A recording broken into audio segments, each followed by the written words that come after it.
So now, answering that question, right, this is where we are. How could it be that the patriarchs kept the whole entire Torah and all of this stuff? So first of all, the Torah is not dependent of anything. The Torah is, right? So now, how could you learn the whole entire Torah without actually getting the whole entire Torah, right? How did the patriarchs knew the Torah? I get it that the Torah is, and it's not dependent, right? But they didn't have it. So how did they learn it, right? This is the next question. Yes? First answer, okay? This is easy. We've been saying that the Torah is the blueprint of creation. What does that mean? Just as when you're an architect, you think about making the building, but what is the first thing you do in order to make that building? The design, yes? In the same way, the Torah is the design for the building. Question, yes? Let's say I am a very good architect, okay? And I look at a building.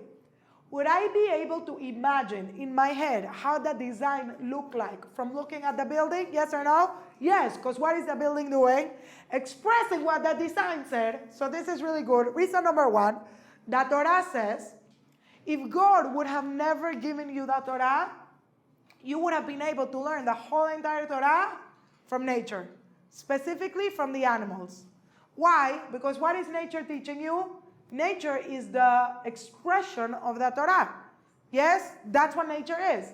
And the Torah teaches you would have learned how to be modest from the cat, how to be zariz from the ant, like work hard, how to be, because all of nature is expressing whatever is in the Torah.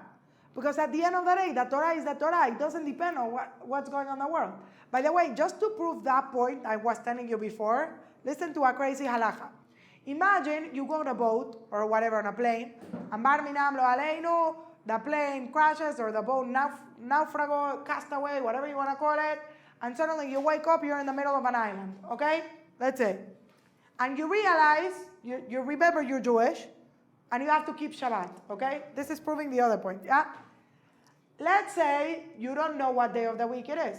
There's no calendar, you have no one to ask to, but you have to keep Shabbat, yeah? What's the halacha? What do? When do you keep Shabbat? You count 6 days, and the 7th day is Shabbat. But now listen, it could be that you're on Wednesday. So Shabbat is gonna fall on Tuesday, yeah? But Tuesday is not Shabbat, but that's what you're not getting. The whole idea of Shabbat is you work 6 days, you rest the 7th day. Shabbat is Shabbat because God rested that day. You understand? Not because it's Saturday. It's because God rested that day. You understand? The moment I have 6 days and I rest the 7th day, that's called Shabbat. Right? Obviously, we know you have to follow the days because we want to rest the same day that God rested. Yeah, whatever you want. And there's an order and there's a structure. But there's no concept actually called time in the Torah. You understand? What is a day? What is this? What is that?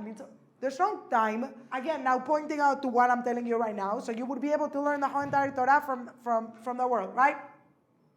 Imagine you're in the middle of nowhere, and you want to keep a mitzvah, and you don't know what's the halacha, how to keep the mitzvah, okay? No rabbi, there's no one to ask. What do?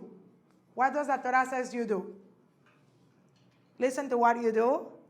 You ask the most ignorant person you could find, like the most, it's not only called ignorant, it's like amaretz, like physical person you could ask, right?